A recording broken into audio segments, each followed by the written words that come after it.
সুধী দর্শক, গতকাল কিন্তু একটা ঘটনা ঘটেছে দক্ষিণ চীন সাগরে। ফিলিপাইন এবং চীনের মধ্যে এই গণ্ডগোলটা অনেক দিন যাবৎ।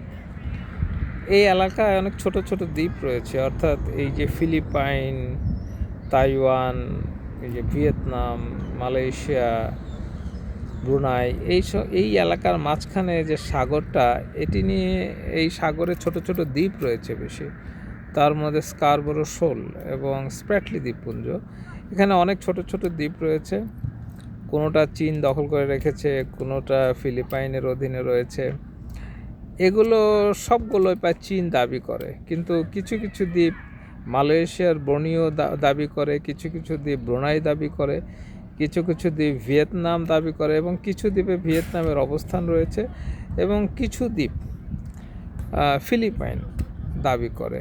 গতকাল যেটা হয়েছে সেটি হচ্ছে যে চীনের কিছু জাহাজ ফিলিপাইনের জাহাজের উপর জল কামান নিক্ষেপ করেছে। তাদের দাবি হচ্ছে যে এই জায়গাগুলো তাদের। এবং চীন বেশ কিছু বছর আগে, প্রায় 50-এর দশকে ড্যাশ লাইন ড্যাশ, তারা দ্বীপগুলোকে লাইন করে দিয়েছে এবং ড্যাশ ড্যাশ দিয়ে দিয়েছে, এবং বলেছে যে এই দ্বীপগুলো তাদের এবং তাদের অধীনে এগুলো থাকবে। কিন্তু যুক্তরাষ্ট্রসহ অনেকেই এটা স্বীকার করেন না, এবং তারা মনে করেন যে এই চীনের একচেটিয়া এই যে এই দ্বীপগুলো দাবি করা, এটা সঠিক নয়। আপনারা জানেন যে ফিলিপাইনে কিন্তু মার্কিন যুক্তরাষ্ট্রের ঘাঁটি ছিল 90 সালের আগে। এখনও ফিলিপাইনে কিন্তু মার্কিন যুক্তরাষ্ট্রের স্থায়ী ঘাঁটি না থাকলেও তারা ওখানে মুভমেন্ট করার তাদের অধিকার রয়েছে।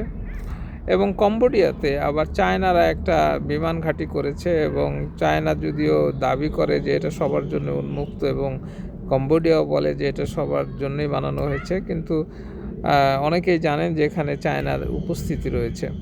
এবং এই ইন্দো চীন এলাকাটা, অর্থাৎ এই যে থাইল্যান্ড, কম্বোডিয়া, এই যে ভিয়েতনাম, তারপর লাওস, এই যে তারপরে ফিলিপাইন, মালয়েশিয়া, এই যে ব্রুনাই, এই অঞ্চলে চীনের একটা উপস্থিতি তারা সব সময় করতে চাচ্ছে। এর পেছনে কারণ হচ্ছে যে যেহেতু তারা তাইওয়ানকে তাদের নিজেদের দেশ হিসাবে দাবি করে, সেই সাথে সাথে এই এলাকায় তারা কিছু কৃত্রিম দ্বীপ তৈরি করেছে, এবং সেখানে তারা ঘাঁটিও তৈরি করেছে চায়না। কিন্তু এই এলাকা শান্তির জন্য এগুলার একটা সুষ্ঠু মীমাংসা দরকার। এবং এদিকে অস্ট্রেলিয়াও মাঝে মধ্যে তারা ওই এলাকায় তাদের প্রভাব প্রতিপত্তি রাখার চেষ্টা করেন। ওই এলাকার সবচাইতে যেটা বড় দেশ এবং বেশি দ্বীপ নিয়ে গঠিত হচ্ছে দুটি দেশ, একটি হচ্ছে ইন্দোনেশিয়া আর একটি হচ্ছে ফিলিপাইন।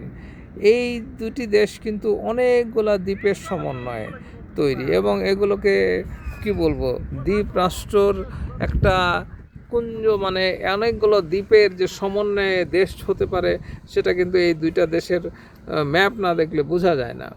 এই কারণে এই দুটি দেশের দাবিও বেশি, তারপরেও ওই এলাকাকে একটি সুষ্ঠু এবং চমৎকার বাণিজ্যিক পরিবেশ রাখার জন্য এই ধরনের টেনশন থেকে কিন্তু চীনকে ফিরে যাওয়া উচিত, এবং চীনকে নির্দিষ্ট করা উচিত যে তারা তাদের ভৌগোলিক অবস্থান কোনটা।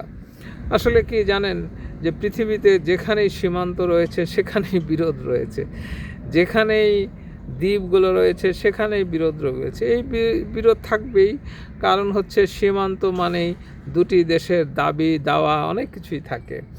এবং আমাদের বাংলাদেশের সাথে যেমন ভারতের কিছু কিছু ক্ষেত্রে আগে দক্ষিণ তালপটি নামে একটা দ্বীপ ছিল, সেটা নিয়ে একটা টেনশন ছিল। সেই দ্বীপটি অবশ্য এখন সমুদ্রগর্ভে তলিয়ে গিয়েছে। তুলনামূলকভাবে কিন্তু বাংলাদেশের সাথে ভারতের ওই রকম বিরোধ নেই সীমান্ত থাকার পরেও। কিন্তু এই যে দ্বীপগুলো নিয়ে যে বিরোধ, এই যে সেন্ট মার্টিন আমাদের একটা দ্বীপ, এটি কিন্তু বাংলাদেশের একদম নিয়ন্ত্রণে, কিন্তু মাঝে মধ্যে বার্মাও কিন্তু এই দ্বীপ নিয়ে কিছু সমস্যা তৈরি করার চেষ্টা করেছে। যাই হোক, আমি যেটা বলতে চাচ্ছি সেটা হচ্ছে যে দ্বীপপুঞ্জ নিয়ে যে বিরোধের সারা পৃথিবীতে যে চলছে, বিভিন্ন জায়গায় বিভিন্ন দ্বীপ বিভিন্ন দেশ দাবি করে, এবং উপনিবেশিকরা কিন্তু যারা ইউরোপিয়ান উপনিবেশ ছিল, বিভিন্ন দ্বীপ তারা দখল করে রেখেছিল। কিছু কিছু দ্বীপ তারা ছেড়ে দিয়েছে, কিছু কিছু দ্বীপ তাদের অধীনে রেখে দিয়েছে। এই যে চীন এবং ফিলিপাইনের মধ্যে যে টানাপোড়েন দ্বীপগুলো নিয়ে, এগুলো চলতেই থাকবে, কারণ চীন কিন্তু ওই জায়গায় আশেপাশে আরও ছোট ছোট কৃত্রিম দ্বীপ তৈরি করছে। এটা কিন্তু একটা মারাত্মক অবস্থা তৈরি করবে, কারণ চীন যখন দেখছে যে আরেকটা দ্বীপ সরাসরি তারা দখল করতে পারছে না, আন্তর্জাতিক বিভিন্ন আইন কানুন এবং বিভিন্ন কূটনৈতিক কারণে তারা ইচ্ছে করে দ্বীপ দখল করতে পারছে না যেগুলো, কিন্তু তারা পরোক্ষভাবে সেই দ্বীপের উপর প্রভাব রাখার জন্য তারা ছোট ছোট কৃত্রিম দ্বীপ তৈরি করে সেখানে ঘাঁটি করছে। আমরা চাই যে কোনো ধরনের টেনশন এই এলাকার কমুক এবং সামরিক যে একটা এই যে উত্তেজনা এগুলো থেকে মুক্ত থাকুক, মুক্ত বাণিজ্য হোক এবং এই দেশগুলোর মধ্যে একটা সহযোগিতা তৈরি হোক। এই যে আসিয়ান যেমন রয়েছে এবং এই এলাকার সমস্ত দেশ তাদের অর্থনৈতিক উন্নয়নে কাজ করুক, যেহেতু কিছু কিছু দেশ অর্থনৈতিক দিক দিয়ে বেশ পিছিয়ে রয়েছে এলাকার, তাদের জীবনযাত্রার মান বৃদ্ধি পাক। তার জন্য যে কোনো টেনশন থেকে সবাইকে বিরত থাকা উচিত।